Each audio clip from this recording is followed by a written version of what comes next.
మంది ఫ్రీగా ఇచ్చారు కదా, చాలా మంది కోట్లు కోట్లు కట్టు పెట్టారు కదా. చెప్తున్నప్పుడు అర్థమైన విషయం కాబట్టి ఖచ్చితంగా ముమ్మాటికి మనము విశేష వివరణలను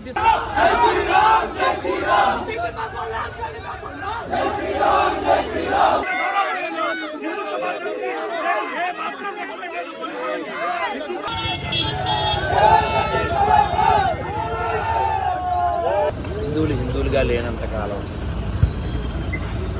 గవర్నమెంట్ ఇలా చేస్తూ ఉంటుంది. అందులోనూ అంటే వీళ్ళు గవర్నమెంట్ రేటుకి కూడా ఓకేనండి. వాళ్ళు 2 లక్షలు అడిగారు, గవర్నమెంట్ రేటుకి ఏదైనా ఇచ్చారనుకోండి, 10 రూపాయలకి 20 రూపాయలు కూడా ఇచ్చారు కదా గజం.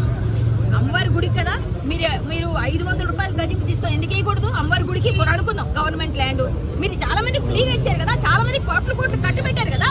మరి 2 లక్షలు ఎలా కడతారు? బస్తీ వాసులు ఎక్కడి నుంచి చేస్తారు? అమ్మవారి కోసం మేము కట్టాలి. మరి తరకాల దగ్గర తీసుకోండి, వెళ్ళి మీరు తీసుకోండి.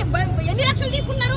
చర్చిలో తీసుకుంటున్నారు మీరు ఏమైనా వెళ్ళి అక్కడ తీసుకున్నారా? తీసుకోలేదు కదా. ఈ విషయాన్ని బట్టి కాంగ్రెస్ ప్రభుత్వము పర్టికులర్ గా మాట్లాడినటువంటి విషయంలో మాకు ఎక్కడ అప్పు పుట్టడం లేదని చెప్పేసి ఇలాంటి వాటిని చేయడం వల్ల డబ్బులు వస్తాయని చెప్పేసి ఇట్లా డిమాండ్ చేయడం జరుగుతుందా? ఏమండి, అప్పు పుట్టట్లేదు కదా, రాష్ట్రం అప్పుల్లో ఉంది కదా. ఆ ప్రభుత్వం చేసింది, ఈ ప్రభుత్వం ఎవరికాడ దంచుకుంటూ దోచుకుంటూ వెళ్ళిపోతా ఉన్నారు ఇష్టం వచ్చినట్టుగా. ఎవరికి నచ్చినట్టు వాళ్ళు ఏదో కబ్జాలు చేయడం, దాని ద్వారా అమ్మేసుకోవడం, దాని తర్వాత వీళ్ళు పబ్బం గడుపుకోవడం, వీళ్ళ ఇల్లు కట్టుకోవడం, వీళ్ళ తాలూకు మొత్తం ఆస్తులు పెంచుకోవడం, ప్రజలందరూ చెప్పబట్టుకుని అడుక్కోవడం. మేడం ఇట్లాంటి సంఘటనలు చాలా జరిగినాయి కదా, కొన్ని రోజులు హడావిడి చేస్తారు, తర్వాత మర్చిపోతున్నారు కదా, ఏంటి ఇదైనా? ఇప్పుడు సికింద్రాబాద్ లో జరిగిన ఇష్యూ కూడా మర్చిపోలేదండి. అది ఇష్యూ చల్లారితేనే అది ఒక కొలిక్కి వస్తేనే వదిలేస్తారండి. ఎవరు ఇవాళ మాట్లాడి వచ్చేది మేము రోజు వస్తున్నాం, రోజు చూస్తున్నాం. 2 రోజుల నుంచి నాకు ఆరోగ్యం బాగాలేదు, సరే నేను 2 రోజుల నుంచి ఫాలోఅప్ చేస్తూ ఉన్నాం. ఈ రోజు అందరూ కలిసి చాలా మంది మహిళలందరూ వచ్చారు, అక్క బోనం ఎత్తుదాం అనుకున్నారు. నిన్న వీడియోలు పెట్టిన వాళ్ళందరినీ అవసరం చేశారు. నేను వీడియో పెట్టలేదు, నన్ను అడిగాను, నేను పెట్టనని చెప్పా. ఎందుకో తెలుసు, నాకు తెలుసు ఇలాంటివి చాలా జరుగుతాయి. ప్రివెంటివ్ అరెస్టులు చేస్తారు. ఇప్పుడు బోనం ఎత్తుకున్న ఆడపిల్లలు అరెస్ట్ చేస్తారంటే మీ ప్రభుత్వం సిగ్గు మీ ప్రభుత్వానికి. బోనం ఎత్తుకెళ్ళిపోతే అంటే మీరు ఏం మాట్లాడుతున్నారు అర్థం కాదు. ఎలా క్లియర్ అవుతుందండి? క్లియర్ అవ్వదు. కానీ మా అమ్మవారికి మేము బోనం సమర్పించుకుని అమ్మవారికి మొర పెట్టుకుంటామని మేము ఆమెకి ఆ బోనం ఇస్తాం. మా ఇష్యూ క్లియర్ చేసుకోవడానికి ఆవిడని మొక్కుకుంటాం, మేము అడుగుతాం. మా తల్లిని మేము కాపాడుకోవడానికి ఆవిడని మేము కాపాడుకోవాల్సిన పరిస్థితి వచ్చింది. ఈ రోజు తల్లి మనల్ని కాపాడుతుంది, కానీ ఆ తల్లి ఎక్కడుందంటే ఏదో వేరే గుడిలో పెట్టారు. అమ్మా కొండా సురేఖ్ గారు, మీరు ఆడపిల్లగా పుట్టారు. మీరు ఖచ్చితంగా ఆడపిల్ల అయ్యుండి ఇంతమంది ఆడవాళ్ళ ఉసురు పోసుకుంటూ మీరు బాధపడుతూ ఒక మంత్రిగా గద్దెనెక్కి ఈ కాంగ్రెస్ ప్రభుత్వానికి గ్రేస్ చేస్తూ మీరు ఇన్ని విధాలుగా ఆ అమ్మవారిని మర్చిపోయి ఇంత బొట్టు పెట్టుకున్నారు. హిందువుగా పుట్టారు, హిందువుగానే ఏదైనా మనం వెళ్ళిపోతాం అందరం. అలాంటప్పుడు కొంచెం మీరు ఆలోచించి ఆడవాళ్ళ పరిస్థితి అర్థం చేసుకొని ఒక ఎండోమెంట్ శాఖగా మీరు ఒక మినిస్టర్గా ఉన్నారు, ఆ పట్టం మీకు ఇచ్చారు. ఆ పట్టం మీ చేతిలో ఉన్నప్పుడు ఆ పట్ట కట్టుకున్న మీరు వెంటనే గుడి కోసం స్పందించి ఇమ్మీడియట్ గా చెయ్యకపోతే నెక్స్ట్ టైం ఇప్పుడు ఎవరెవరు మినిస్టర్లుగా ఉన్నారు అందరూ ఓడిపోకపోతే అమ్మవారి మీద ఓటండి. ఇది వాళ్ళు చెప్తున్నాను.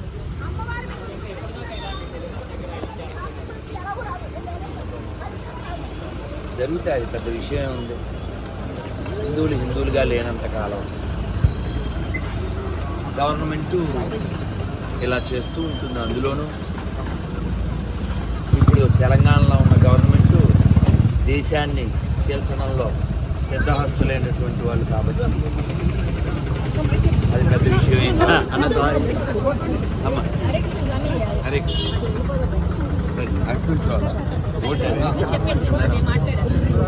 కొంచెం కిందికి పెట్టండి, అందరూ కొంచెం కిందికి దింపండి ఇంకొంచెం. జై పెద్దమ్మ తల్లికి, మాతాకి జై శ్రీరామ్.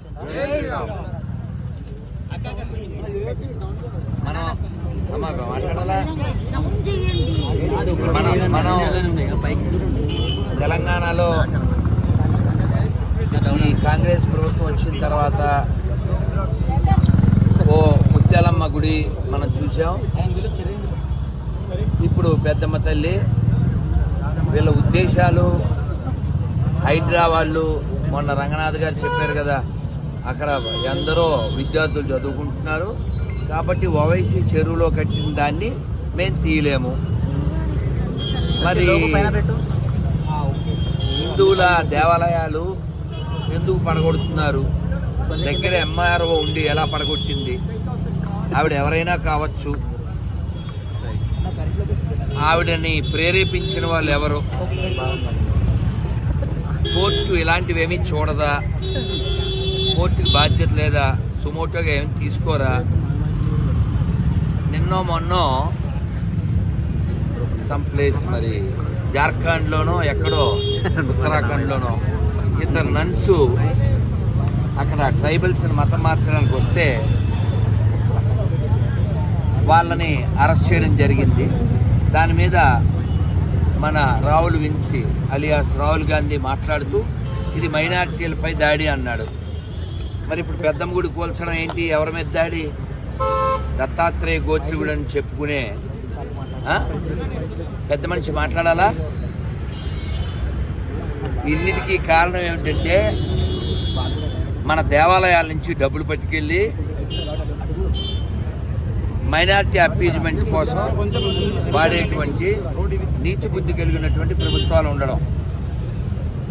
మీ అందరికీ తెలుసు, యాదగిరిగుట్ట దర్శనానికి పైకి వెళ్ళాలంటే ఇదివరకు నేరుగా వెళ్ళేవాళ్ళం, తెలుసు కదా.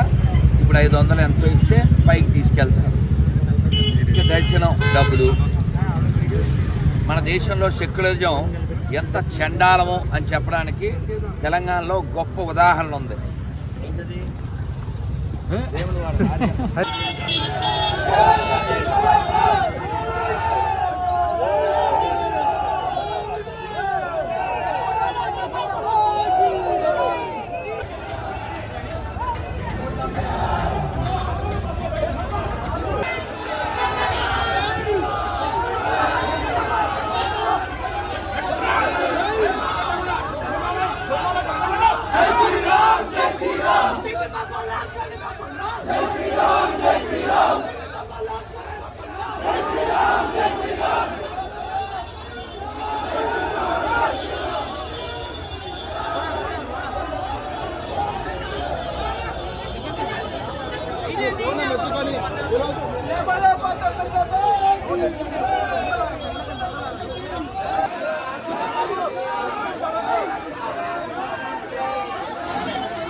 శివా శివా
పెట్టుకోవచ్చు, కానీ పూర్వ వైభవం రావడానికి ఆ పూర్వ విగ్రహాన్ని పెట్టుకోవడమే చాలా మంచిది.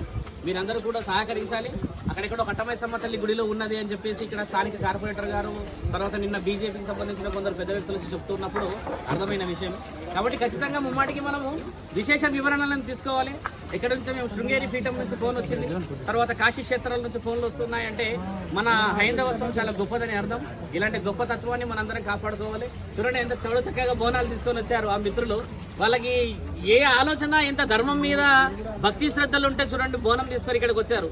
శ్రావణ మాసాల్లో ముఖ్యంగా ఈ రోజు ఏంటంటే శ్రావణ మంగళవారం, అంటే ఈ రోజు నుంచి ఆడపిల్లలు వాయినాలు తీసుకునే మహా కార్యక్రమం మొదలు, శ్రావణ శుక్రవారం నుంచి మొదలు.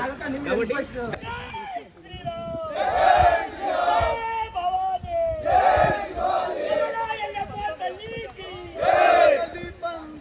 రేవంత్ రెడ్డి